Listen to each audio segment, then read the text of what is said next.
Alan, it's nice to meet you. Alan Wilson, practitioner. Wellbeing practitioner, Mind In Bradford. Mind In Bradford. Yeah. What we're doing today, Alan, is as part of you being a partner of Bradford Bulls in the Bullring, we like to give charitable organisations a little bit of focus. And so what we'll do today is we'll just talk a little bit about what you do and what the business is, and how it supports other people. And we will then put it out on our social media. It'll go out on all the key sites like Facebook, Twitter, Instagram, LinkedIn. So it will get lots of focus, and probably around about 60,000 people will see it. So what it will do is it'll lift the profile of Mind In Bradford, and hopefully get you some good attention, which will benefit you. That's brilliant. Thank you for having me. So, we've mentioned Mind In Bradford now a couple of times. What is it? Mind In Bradford is an independent charity. We are affiliated to the National Mind.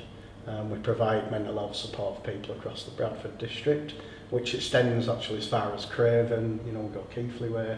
I've been in Homewood just this morning.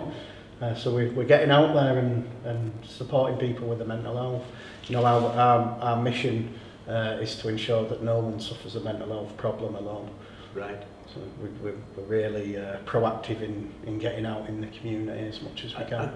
Do people contact you if they need help, or do they get referred by doctors, or what? It varies. I mean, people can self-refer. They can contact us on our office number 01274 730 815. Some people prefer the website, so it's mindinbradford.org.uk. Just all the information, all the different services we offer on there. And occasionally doctors will refer people to us, but generally we like people to approach us themselves. Right. Doctors won't bring them. We may get clients who are overly anxious or have a severe mental illness, come along with a carer or a support worker, a community mental health nurse, that kind of thing. And I would guess as well that people will feel quite nervous about contacting you. So can they, I suppose they can get all the information that they need from the website and what is likely to happen if they make contact with you? Absolutely. Or can they can they have a consultation over the telephone? Or They can contact the office. I mean, we offer a host of services. For the service I work on, the wellbeing service, they can contact the office. You know, the admin staff are lovely. They'll talk them through the process. And then what we like to do is we book people in for a one-to-one phone call, about half an hour, and we'll introduce ourselves and go through what we offer, what sort of groups that they're looking for, what services they're looking for. You know, and we'll refer, to outside organisations as well if it's not something we're offering at that time. So as a wellbeing practitioner, take me through typically what you would do on a first meeting with somebody. Okay. So my first meeting, I would speak with the client, see what they're looking to get from Mind In Bradford. Sometimes people will want to talk about their stories. The very first thing I say to someone is, well done for coming. Because I appreciate from personal experience how hard it is to take that first step through that door. I always say at the risk of sounding patronising, because you don't want to kind of sound patronising, but it is a genuine, heartfelt message to deliver, because it takes incredible strength to seek support. I will go through the services, what we offer, what I think will benefit them in line with what they've told me. I always say, look, I can't guarantee that you will like what we do here. I can't guarantee that because all of us are different. But I can absolutely guarantee you'll meet good people, because good people struggle. Bad people don't. In my experience, I've worked in mental health for a long time.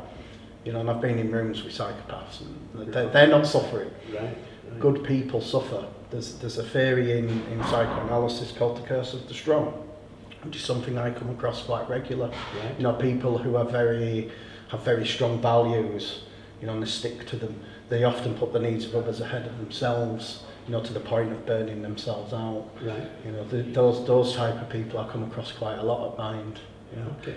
And what, I mean, obviously there's a lot of training involved, but how long does it take? And for example, how much training have you had to be a practitioner? Okay. Well, I started studying in 2007. Right. It was part of helping myself after my breakdown. I believe three things help us move forward. That's support, knowledge and the responsibility. Right. We've got to do it. It's got to come from us. So I've studied counselling, coaching, mentoring, physical health, all kinds of stuff, peer mentoring. I guess it's the kind of thing that you never stop learning. Oh, absolutely. The world of mental health is a big place. There's a lot to learn, and there's a multitude of perspectives. So I set out on this journey to find this magic answer, this cure, for all my problems, and I just found more questions, different ways of looking at it. There's always someone I'm going to say wants to sell the answer and tell you all the things that's wrong with you. And I like to flip that and say, well, let's look at what's right with you. Right. Because often it's that curse of the strong.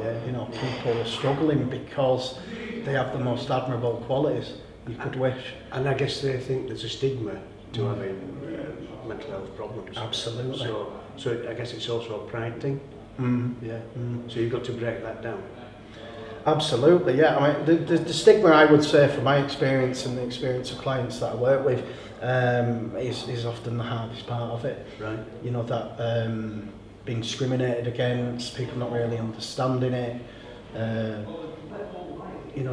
judging you very harshly often, and especially I have to say as a bloke, it was incredibly difficult. Yeah. To speak out, because it's seen as a weakness often in society to speak up and speak out. And often we have this stiff upper lip culture in Britain as well, and this stoic attitude to things. And so there's that fear of being judged very harshly often. And as for qualifications for the work, look, I think the main thing you need is your qualities as a human being. Yeah. That's what I was always taught. The biggest tool you bring into any counselling session, any wellbeing group, is your qualities as a person. You've got to care. And if people wanted to get involved to become a practitioner or to be a volunteer, is that something that happens? Absolutely. And how do they go about doing that? Oh, well, I would always recommend attending some groups first, dip your toe in, see if you like it. If that's not something you want to do, we have a host of volunteer opportunities. It's a very viable pathway. It's the pathway I took. Right. All depends on what experience you've already got. Right. But I would always recommend do a bit of voluntary. I volunteered, I did 2 years voluntary work. Right. Now, one, to make sure it's the right fit, Yeah. because it's not easy work, and two, build up your experience, because you're going to be working with people sometimes in high pressure situations, and it's a very fast-paced environment at times, so I would always recommend a volunteer route into this type of work. I've got one of my work colleagues now, started as a client, Right. one that was working with me. She completed what we call the Wellness Recovery Action Plan course, and then I got her in volunteering with us, assisting with that group, and now she recovered and she went into work, and then she's applied for cover work, and now she's working with us on a regular basis, and she's doing incredibly well. And I understand from speaking to one of your colleagues that you're the longest serving practitioner, wellbeing practitioner. I think I am on the wellbeing service, yeah. Right. There's people been with us for over 20 years Really? on the guideline service, Yeah. Yeah, it's not the sort of job we get a lot of people leaving often. Right. I think often people get into this work because, not for the money, but for me anyway, get the purpose for my experience to help others and pay something back for the help that I've received. It's a wonderful job. I've been there 8 years. It's not always perfect, I'm not going to lie. Nothing is perfect, doesn't exist. But I can say for a fact it's the longest I've ever spent in one job. The support of my colleagues is amazing. Right. I still have my struggles. I have OCD, so I need some flexibility and adjustments, which my manager's incredible at. Phil Woodward, he's made a huge difference to my life. Good. I understand there's an important day coming up, World Mental Health Day. Yeah. What happens then? What will happen on that day? And when is it, by the way? Well, Mental Health Day is on the 10th, so Monday. Yeah. Oh, right, okay. So normally people will wear green ribbons for World Mental Health Day. The message this year is, so each year will have its own theme. Yeah. So this year it's about mental health and well-being for all, globally. And I think, we talked about stigma earlier, I think if we're going to eliminate stigma or reduce it as best we can, we need to accept that message that mental health is for everyone. We all have a brain that needs looking after, we all have lives to live, and as we all know in life, it throws stuff at you. It ain't perfect, it's a rocky road, and so that's the key message of World Mental Health Day. Different organisations will do different things, they'll plan their own events, but ultimately it's about raising awareness. So it's important to get this out probably before Monday so that people get a chance to understand what it's all about. Yeah. Okay, we're coming towards the end of the interview now. I will just ask you, just to repeat what we said earlier on. So if people want to help in fundraising, in volunteering, if people need help themselves, what's the best way for them to get that? And if you wouldn't mind just telling them again so that people Absolutely, yeah. So I would always recommend the main number to have is the office number 01274 730 815, or you can go to our website mindinbradford.org.uk. Any questions you have, they'll be more than willing to help. I would like to talk, if you don't mind, a little bit about the guideline service. If people are looking for support, we talked about the stigma, so it's a confidential helpline as well, so people don't have to give their names. And it's open 12 p.m. till midnight, every day of the year, including Christmas. And that's 0800 884 884. We also have crisis services at Mind. We have services for children. We have specific service tailored to hearing voices. We have severe mental health and health checks. We have a host of different things. So, and if people want to get involved, donating, volunteering, the website, contact the office. There is an application process. The form is on the website for the voluntary work. But I'm sure we'll be happy to hear from you. Okay. Well, just one final point to make before we finish. You told me on the way in that you're a Keith the Cougars fan. Now, I'm not sure we should be taking this interview on today, but no, to be honest, I think Keith the Cougars have had a fantastic season. To go all season without losing and to get promoted is great. So I do wish them well for next season. Thank you. Apart from when they come to us.